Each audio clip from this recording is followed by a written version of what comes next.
কোনোখন গ্ৰন্থৰ লগত কোনোখন গ্ৰন্থৰ মিল নাই আৰু সেই কাৰণে মই কোনো মানুহক আজিলৈকে নিন্দা কৰা নাই যোনে যি নকৰক কিয় যাৰ হাতত যোনখন গ্ৰন্থ পৰিছে তেওঁলোকে সেইমতে চলি আছে আপুনি মই নিন্দা কৰিবলগীয়া কোনো যুক্তি নাই অধিকাৰ নাই কাৰণ যাৰ হাতত যিখন গ্ৰন্থ পৰিছে আপোনালোকে জানে নিশ্চয় মহাপুৰুষ মাধৱদেৱ তেওঁ ঘোৰ শাক্ত আছিল শাস্ত্ৰত অগাধ পণ্ডিত আছিল কোনবিলাক শাস্ত্ৰত আগম শাস্ত্ৰত য'ত বলি বিধানৰ কথা আছে আৰু তাৰ উদাহৰণ হিচাপে চৰিত পুথিত আপোনালোকে পাব যেতিয়া তেওঁ এবাৰ ভায়েকৰ ওচৰৰ পৰা বন্দুকাৰ পৰা আহি আছিল বাটত গম পালে যে মাক অসুস্থ হৈছে নৰিয়াত পৰিল আৰু তেওঁ শাক্তপন্থী এজন লোকৰ হিচাপে দেৱীমাৰ ওচৰত প্ৰাৰ্থনা কৰিছে হে দেৱীমা মোৰ মাক সুস্থ কৰি তোলা এহাল পাঠা ছাগলী আমাৰো বহুতে তেনেকৈ টোপ দিয়ে ভগৱানক ল'ৰাটোৰ চাকৰি এটা দিয়া প্ৰভু নামঘৰৰ সোঁফালৰ বাৰাণ্ডাৰ টিংখিনি ময়ে দি দিম ঘোষ হে ছোৱালীজনীৰ কাৰণে ভাল ল'ৰা এটা চাই দিয়া আৰু তোৰণখন ময়ে বনাই দিম ঘোষ বহুতে দিয়ে মহাপুৰুষ মাধৱদেৱে চাইন এগ্ৰিমেণ্ট কৰিছে মাক ভাল কৰাই দিয়া এহাল পাঠা আৰু ঘৰলৈ আহি পেলাই গম পালে যে সঁচাকৈ মাক সুস্থ হ'ল মাকক থৈ গৈছিল ভনী জোৱাইক ৰামদাসৰ ওচৰত ৰামদাসক ক'লে মই এটা এগ্ৰিমেণ্টত চাইন কৰিছোঁ মা সুস্থ হ'লে দেৱীৰ ওচৰত পাঠা ছাগলী এযোৰ দিব লাগিব গতিকে তই পইচা ল পাঠা ছাগলী আনি দে ৰামদাসে ইতিমধ্যে মহাপুৰুষ শ্ৰীমন্ত শংকৰদেৱৰ দ্বাৰা প্ৰৱৰ্তিত এক শৰণ হৰিনাম ধৰ্মত শৰণাগতি হৈছে য'ত দূৰ দূৰলৈকে কোনো বলিৰ কথা নাই কেৱল ভকতৰ সংগত নাম গোৱাৰ কথা কৈছে শ্ৰৱণ কীৰ্তন সেইকাৰণে ৰামদাসে নুশুনাৰ ভাও ধৰি থাকে পইচা দিয়ে নলয় ইফাল সিফাল কৰি ঘূৰি থাকে শাৰদীয় পূজা ওচৰ পালে মাধৱ পুৰুষৰ খং উঠি আহিছে আৰু এদিন ক'লে হকৰা কুচিয়াৰ পো বুদ্ধিত পাগল কিয় আনি নিদিয় পূজাৰ ছাগল সেইদিনা ৰামদাসৰো খং উঠি গ'ল আৰু ক'লে আমাৰ আগত দেখাও হ'ব ৰ চোত শংকৰক লগ পাইলে হৈবি লোট খোট মোৰ ওচৰততো দেখাইছ তই যেতিয়া তই গুৰুজনাক লগ পাবি তোৰ হাৱা ওলাই যাব কোন শংকৰ আছে এজন যিজনে এক শৰণ হৰিনাম ধৰ্ম প্ৰৱৰ্তন কৰিছে য'ত বাক্য কৰ্ণ মনমুখ আছে মানে যাৰ হৰি ভকতিত সমস্তৰে অধিকাৰ প্ৰত্যেকজন মানুহৰ কোনো জাতিকুল নিৰ্বিচাৰে তাত অধিকাৰ আছে আৰু ইয়াত দূৰ দূৰলৈকে কোনো ধৰণৰ হিংসা ধৰ্মৰ প্ৰশ্ৰয় নাই হয় নেকি আৰু মই যে যিমানবিলাক গ্ৰন্থ পঢ়িছোঁ সেইবিলাকতো আছে মোক লৈ ব'ল তোৰ শংকৰ ওচৰত বোলে আজি বেলি বহিল কাইলৈ ওলাবা 5 দিনা লৈ গৈছিল মাধৱ পুৰুষে বাটত ভাবি গৈছে শংকৰদেৱ হ'ব পাৰে জ্ঞানী শাস্ত্ৰজ্ঞ ময়ো কম নহয় ময়ো শাস্ত্ৰ জানো গতিকে মই কোনো কাৰণত শংকৰদেৱক সেৱা নকৰোঁ আৰু এইটো অহংকাৰ লৈ গৈছে কিন্তু গৈ যেতিয়াই গুৰুজনাক ব্যাখ্যাৰ আসনত বহি থকা দেখা পালে গুৰুজনাৰ শৰীৰৰ যিটো সৌন্দৰ্য যিটো পাছত মহাপুৰুষ মাধৱদেৱে গুৰু ভতিমাত লিখিছে দৰশিত সুন্দৰ গৌৰ কলেবৰ জৈসন সুৰপৰ কাষ সকল সভাসদ ৰঞ্জন জাকেৰি দৰ্শনে পাপ বিনাশ যিটো সৌন্দৰ্যৰ কথা পাছত তেওঁ নিজে স্বীকাৰ কৰিছে গুৰুজনাক দেখাৰ লগে লগে তেওঁ সেৱা কৰিলে গুৰুজনাই ৰামদাসক সুধিলে ৰামদাস এওঁ কোন ইমান সুন্দৰ যুৱক চিনাকি দিলে চিনাকিত ওলাল যে তেওঁৰ পৰিয়ালৰে মনুমতী বাই ল'ৰা মনুবাই ল'ৰা আহা মাধৱ আহা বহা কিয় আহিলা ৰামদাসে কৈছে আপোনাৰ সৈতে তৰ্ক কৰিবলৈ আহিছে কিয় এইজনে কৈছে পাঠা ছাগলী দিব লাগে আৰু মই কৈছোঁ এইবিলাকৰ কোনো কাম নাই হয় নেকি মাধৱ বহা কোৱাচোন তুমি কি কি ক'ত ক'ত পাইছা আৰু মাধৱদেৱে যিমানবিলাক আগম শাস্ত্ৰত যিমানবিলাক বলি বিধানৰ কথা পাইছে এফালৰ পৰা তেওঁ উদ্ধৃতি দি গৈছে মহাপুৰুষ শ্ৰীমন্ত শংকৰদেৱে ভাগৱতৰ শ্লোকৰ দ্বাৰা তাক খণ্ডন কৰি গৈছে আৰু শেষত ভাগৱতৰ পৰা এটা শ্লোক উচ্চাৰণ কৰিলে গুৰুজনাই যথা তৰুৰ মূলে নিচেচানেন তৃপ্যন্তি তদ স্কন্দ ভুজ উপশাখা প্ৰাণ উপহাৰাচ্চ যথেন্দ্ৰিয়ানাম তথা সৰ্ব অৰ্চনম অচ্যুতেজ্য 4:31-14 চতুৰ্থ স্কন্ধ 31 নম্বৰ অধ্যায় 14 নম্বৰ শ্লোক ভাগৱত ইয়াৰ অনুবাদ বৃক্ষৰ মূলত যদি দেও আনি জল ত্ৰিপিটি হুৱন্ত তাৰ পত্ৰ পুষ্প ফল ডালে পাতে সিঞ্চে যদি মূলত নেদয় কদাচিতো ডালে পাতে তৃপ্তি নহয় গছ এজোপাৰ যদি মূলত পানী দিয়ে অটোমেটিক্যালি ডাল পাতে পাব ডাল পাতত যদি সিঁচি থাকে মূলত যদি নিদিয়ে তাৰ পৰা লাভ নহব আৰু উদাহৰণ দিছে ভোকত থকা এজন মানুহে ভোকাটোৰ নৰে যদি অন্নক ভুঞ্জয় ইন্দ্ৰিয়ৰ প্ৰীতি তাৰ সাধে আতিশয় ভোজন বিহীনে পিন্ধে বস্ত্ৰ অলংকাৰ ইন্দ্ৰিয়ৰ একো প্ৰীতি নসাধ হয় তাৰ যদি ভোকাটোৰ এজন মানুহে অন্ন ভোজন কৰে তেতিয়া তাৰ ইন্দ্ৰিয় তৃপ্তি পাব ভোকত থকা এজন মানুহে যদি বস্ত্ৰ অলংকাৰ পিন্ধিছে তাৰ পৰা তাৰ ইন্দ্ৰিয়ৰ একো প্ৰীতি নাসাধে সেইকাৰণে গুৰুজনাই ক'লে কৃষ্ণক পুজিলে পূজা সমস্তৰে হয় পৃথকে পুজিলে পূজা কেহু নলয় লগে লগে মহাপুৰুষ মাধৱদেৱ দীঘল দি পৰিল গুৰুজনাই ক'লে মাধৱ তুমি এবাৰ সেৱা কৰিছিলা আকৌ কিয় কৰিছা মাধৱ পুৰুষে ক'লে হয় গুৰুদেৱ আগতে আপোনাক শিৰোমণি ভূঞা হিচাপে সেৱা লৈছিলোঁ আৰু এতিয়া আপোনাক মই আধ্যাত্মিক গুৰু হিচাপে স্বীকাৰ কৰিছোঁ কাৰণ মই যিমানবিলাক গ্ৰন্থ পঢ়িলোঁ এইবিলাক কলিযুগৰ কাৰণে নহয় চব মিছা সেইকাৰণে সৌনকে কৈছে সুতমুনিক ভুৰি নিভুৰি কৰ্মাণি শ্ৰোতব্যানি বিভাগশ অত সাধু অত্ৰ ইয়াত সাৰম সমুদ্ধৃত্য মনীষয়া মাম ব্ৰুহি শ্ৰদ্ধানাম যেন আত্মা সম্প্ৰসিদ্ধতি 1:11 প্ৰথম স্কন্ধ প্ৰথম অধ্যায় 11 নম্বৰ শ্লোকত সৌনকে কৈছে হে সুতমুনি শাস্ত্ৰ বহুত আছে আৰু বিভিন্ন শাস্ত্ৰত বিভিন্ন মত দিছে কলিযুগৰ মানুহ হাহাকাৰ হৈ যাব কোনটো মানিব কোনটো এৰিব সেইকাৰণে তুমি যেহেতুকে শাস্ত্ৰজ্ঞ সমস্ত শাস্ত্ৰ মন্থন কৰি তাৰ সাৰ মৰ্মটো উদ্ধাৰ কৰি আমাক কোৱা কলিযুগৰ মানুহে কি কাম কৰিলে পৰম গতি লাভ কৰিব পাৰিব আৰু তেতিয়া সুতমুনিয়ে কৈছে চিন্তা নকৰিবা মই তোমাক ইমান সহজ উপায় দিম যিটো উপায় অৱলম্বন কৰি ৰজা পৰীক্ষিতে 7 দিনত পৰম গতি লাভ কৰিছিল যিটো উপায় অৱলম্বন কৰি খটাংগ ৰজাই 2 দণ্ডত পৰম গতি লাভ কৰিছিল মই তোমাক হেয়া উপায় দিম আৰু তাৰ পাছত তেওঁ উপায় দিলে সবেই পুংসাম পৰো ধৰ্ম যত ভক্তি ৰধোক সজে অহেতুকি অপ্ৰতিহত যেন আত্মা সম্প্ৰসিদ্ধতি 1:2:6 ভাগৱত প্ৰথম স্কন্ধ দ্বিতীয় অধ্যায় 6 নম্বৰ শ্লোক সৌনকে কৈছে হে সুতমুনিয়ে কৈছে হে সৌনক আদি ঋষি সমস্ত কলিযুগৰ পৰম ধৰ্ম হৈছে কৃষ্ণত একান্ত ভক্তি তাত শৰ্ত দুটা খালি দিলে অহেতুকি মানে হেতু থাকিব নালাগে কামনাবিহীন নিষ্কামভাৱে আৰু অপ্ৰতিহত মাজত অন্তৰবিহীনভাৱে নিৰন্তৰভাৱে নিষ্কাম আৰু নিৰন্তৰভাৱে কৃষ্ণত একান্তভাৱে ভক্তি কৰি আমি পৰম কল্যাণ সাধিব পাৰোঁ আৰু তাৰ পাছত সুতমুনিয়ে সুখদেৱ আৰু পৰীক্ষিতৰ মাজত কি কথা বতৰা হৈছিল এই কথাখিনি আগবঢ়াই গৈছে পৰীক্ষিত পঞ্চপাণ্ডৱৰ নাতি তেওঁ এবাৰ শিকাৰ খেলিবলৈ যাওঁতে পিয়াহত আতুৰ হ'ল আৰু সমীক মুনিৰ আশ্ৰমত সোমাল সমীক মুনি সেই সময়ত ধ্যানমগ্ন হৈ আছিল যেতিয়া এজন মানুহ ধ্যানত থাকে বাহ্যিক কাৰ্যকলাপবিলাক তেওঁ গম নাপায় কি হৈ আছে একো গম নাপায় আত্মা পৰমাত্মাৰ মিলন হৈ থাকে তেওঁ আন্তৰিকভাৱে পৰম আনন্দ লাভ কৰি থাকে বাহ্যিক ক্ৰিয়াকলাপ একো নাজানে পৰীক্ষিতে পানী বিচাৰিলে হে ঋষিবৰ মোৰ পিয়াহ লাগিছে পানী দিয়া ঋষিয়ে গম নাপালে পৰীক্ষিতৰ খং উঠিল আৰু খঙৰ ভমকত ওচৰতে এডাল মৰা সাপ আছিলে সেই সাপডাল ধনুৰ অগ্ৰভাগে নি পৰীক্ষিতৰ সমীক মুনিৰ ডিঙিত পেলাই দিলে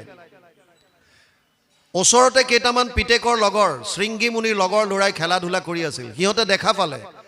আৰু কিছু নিলগত থকা শৃংগী মুনিক সমীকৰ পুত্ৰ শৃংগী তাক ক'লে গৈ তোৰ দেউতাৰৰ ডিঙিত ৰজা এজনে সাপ এডাল দি থৈ গ'ল শৃংগীয়ে ভাবিলে মোৰ দেউতাৰ ডিঙিত যিহেতুকে সাপ দিলে দেউতাক চাগে খুটিলে ইতিমধ্যে দেউতাৰ মৃত্যু হ'ল গতিকে সিও নভবা নিচিন্তাকৈ ৰজাজনক অভিশাপ দি দিলে সপ্তম দিৱসত তোক তক্ষকে দংশক বিষ বহনি লাগি তোৰ শৰীৰ ভস্ম হওক সাপ দিলে 7 দিনৰ দিনা তোক তক্ষকে দংশন কৰিব আৰু তাৰ বিষ বহনি লাগি তোৰ শৰীৰ ভস্ম হ'ব তাৰ পাছত বাপেকৰ ওচৰত আহি যেতিয়া কান্দিবলৈ ধৰিলে বাপেকৰ ধ্যান ভংগ হ'ল চকু খুলিলে আৰু ডিঙিত এডাল সাপ থকা দেখি পেলাই দিলে কোনে কৰিছে এইটো কাম পিতেকে ক'লে যে এজন মহাৰাজ আহিছিল আৰু সেইজনে এই সাপডাল তোমাৰ ডিঙিত দি গ'ল, ময়ো তেওঁক সাপ দি দিলোঁ, 7 দিনৰ দিনা তক্ষকে দংশন কৰিব। ৰজা ধ্যানমগ্ন হৈ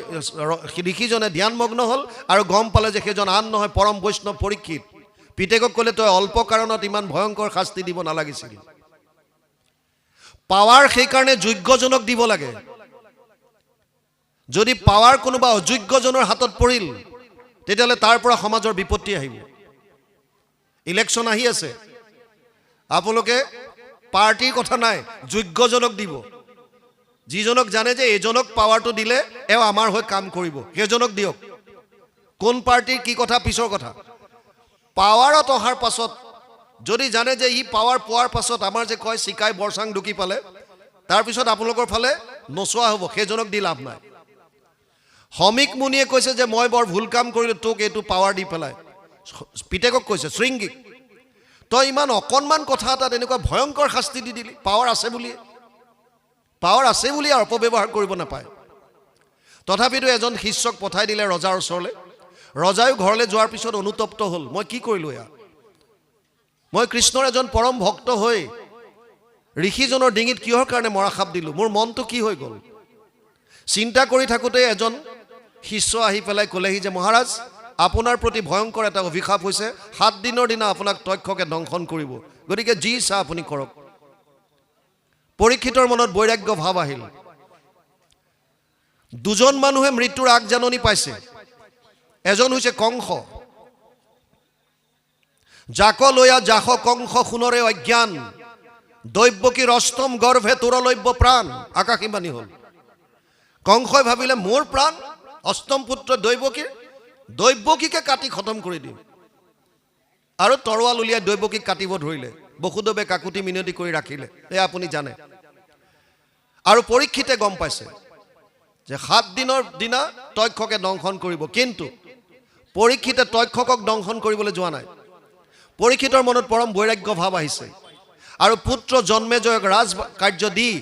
গংগাৰ পাৰলৈ গমন কৰিলে। লগে লগে এই খবৰটো চৌদিশে বিয়পি পৰিল। আজিকালি যিটো ভাইৰেল হোৱা বুলি কয়, আজিকালি কয় নহয় মেছেজটো ভাইৰেল হৈ গৈছে।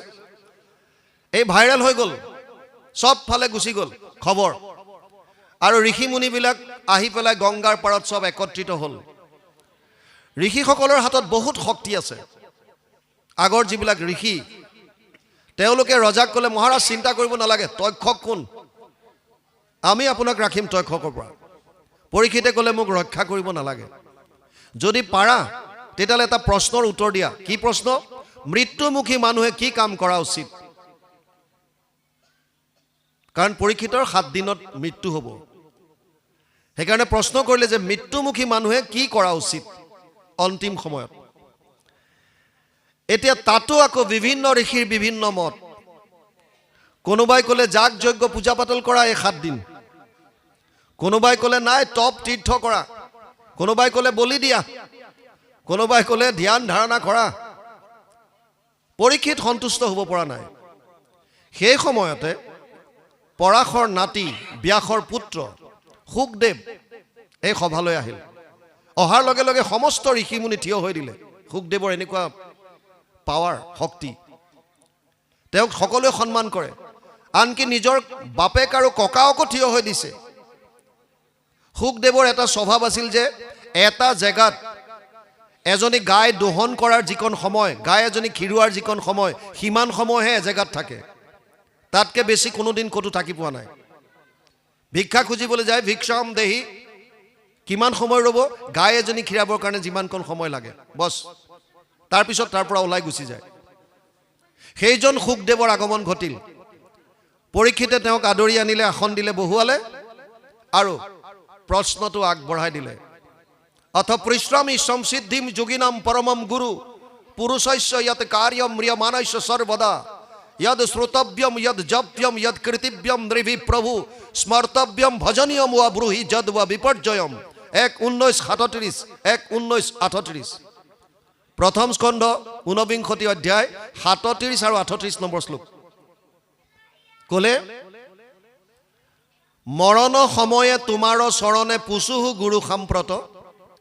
म्रियमान नरे सदाये की कर्म करिबे इटु लोकत। মৃত্যুমুখী মানুহে সদায় কি কাম কৰিব এই কথাটো উত্তৰ দিয়া কাহাক শুনিবে কাহাক জপিবে কাহাক স্মৰিবে নৰে ভজনৰ যোগ্য কোননো দেৱতা কহিও মুত সত্তৰে শ্ৰৱণ কীৰ্তন কৰিবাৰ যোগ্য নুহি যত যত কথা তুমি সে পৰম গুৰু মুনিবৰ আমাত কৈ সৰ্বথা পৰীক্ষিতৰ সিধা প্ৰশ্ন হে শুকমুনি মৃত্যুমুখী মানুহে কি কাম কৰা উচিত আপুনি মই ভাবিব পাৰো যে পৰীক্ষিতক সাপ দিছিল 7 দিনৰ দিনা তক্ষকে দংশন কৰিব গতিকে পৰীক্ষিতটো মৃত্যুমুখী আমি বিলাকে সেয়া জানি কি কৰিম আমাৰো 7 দিনৰ ভিতৰতে মৃত্যু হয় সোম মঙ্গল বুধ বৃহস্পতি শুকুৰ শনি আৰু ৰবি এই 7 দিনৰ ভিতৰতে আমাৰো মৃত্যু হয় গতিকে মৃত্যুমুখী আমিও ট্ৰেইনত উঠাৰ লগে লগে এটা ষ্টেচনত নামিব লাগিব এটো ধুৰুপ ইয়াৰ পৰা হাত খাৰিব নোৱাৰে ট্ৰেইনত উঠিল যেতিয়া আপুনি এটা ষ্টেচনত নামিবই লাগিব জাতস্যহি ধ্ৰুৱ মৃত্যু ধ্ৰুৱ জন্ম মৃতস্য চ তস্মাৎ অপৰিহাৰ্য অৰ্থে নাত্বম সূচিতুমৰ হসি দ্বিতীয় অধ্যায় 27 নম্বৰ শ্লোক গীতা হে অৰ্জুন জন্ম ললে মৃত্যু নিশ্চিত আৰু মৃত্যু হলে পুনৰ জন্ম নিশ্চিত ইয়াক লৈ শোক কৰাৰ কোনো কাৰণ নাই পৰীক্ষিতে প্ৰশ্ন কৰিলে আৰু শুকদেৱে তেতিয়া ভাগৱত কোৱা আৰম্ভ কৰিছে মূল ভাগৱত সংস্কৃত 12টা স্কন্ধ 335টা অধ্যায় 18,000 শ্লোক 5,96,000 শব্দ 10টা লক্ষণ অত্ৰ স্বৰ্গ বিসৰ্গ স্থানম পোষণম উতয় মনন্তৰে সমনুকথা নিৰোধ মুক্তি আশ্ৰয় 2:10 দ্বিতীয় স্কন্ধ 10ম অধ্যায় প্ৰথম শ্লোক ভাগৱত সৰ্গ বিসৰ্গ স্থান পোষণ উতি মনন্তৰ ইখানু নিৰোধ মুক্তি আশ্ৰয় তৃতীয় স্কন্ধৰ পৰা লক্ষণ কোৱা আৰম্ভ কৰিছে কোনটো স্কন্ধত কি আছে প্ৰথম স্কন্ধ আৰু দ্বিতীয় স্কন্ধ কেৱল পাতনি তৃতীয়ৰ পৰা ভাগৱতৰ লক্ষণ বিলাক আৰম্ভ হৈছে প্ৰথম আহিছে সৰ্গ সৰ্গ মানে সৃষ্টি আমি নাম গাওঁতে গাওঁ কোটি কোটি ব্ৰহ্মাণ্ডৰ হৰি অধিকাৰী এই কোটি কোটি ব্ৰহ্মাণ্ড সৃজন কেনেকৈ হ'ল কোনে সৃজিলে সেয়া জানিবৰ কাৰণে তৃতীয় স্কন্ধ অধ্যয়ন কৰিব লাগিব চতুৰ্থ স্কন্ধ বিসৰ্গ ব্ৰহ্মা আদিৰ দ্বাৰা সৃষ্টিৰ বিকাশ আজি আপোনালোকৰ পাঠ চলি আছে চতুৰ্থ স্কন্ধ পৃথুৰ জন্মৰ বিষয়ে পাঠ হৈ আছে বেনৰ শৰীৰ মথন কৰি পৃথুক জন্ম দিছে এই কথাটোৰ পাঠ চলি আছে আমি যিমান দূৰ শুনিলো চতুৰ্থ স্কন্ধত ব্ৰহ্মা আদিৰ দ্বাৰা সৃষ্টিৰ বিকাশ চতুৰ্থ স্কন্ধ পঞ্চম স্কন্ধ স্থান ভূগোল আৰু খগোলৰ বিষয়ে যদি জানিব বিচাৰিছে খগোল মানে গ্ৰহ নক্ষত্ৰৰ বিস্তৃত জ্ঞান তেতিয়ালে পঞ্চম স্কন্ধ অধ্যয়ন কৰিব লাগিব ষষ্ঠ স্কন্ধ হৈছে পোষণ ভগৱান কৃষ্ণই কোটি কোটি ব্ৰহ্মাণ্ডত ব্যাপ্তমান হৈ থকা সমস্ত জীৱক কেনেকৈ পোষণ কৰিছে এটা সন্তান জন্ম হোৱাৰ প্ৰাক মুহূৰ্তত মাতৃৰ স্তনত তাৰ খাদ্য গাখীৰ তৈয়াৰ কৰি দিয়ে কিমান কৃপালু ভগৱান কেনেকৈ সম্ভৱ অসংখ্য জীৱ আছে প্ৰত্যেক জীৱৰ পোষণ কৰি আছে যিজন ঈশ্বৰে জানিবৰ কাৰণে অধ্যয়ন কৰিব লাগিব ষষ্ঠ স্কন্ধ অজামিল উপাখ্যান বৃত্তাসুৰ বধ চিত্ৰকেতু উপাখ্যান বিভিন্ন কাহিনীৰ দ্বাৰা সপ্তম স্কন্ধ লক্ষণ হৈছে উতি মানে বাসনা তিনি ধৰণৰ বাসনা আছে এক হৈছে দৈবিক বাসনা এক হৈছে আসুৰিক বাসনা এক হৈছে মানৱীয় বাসনা মহন্তৰ কোপত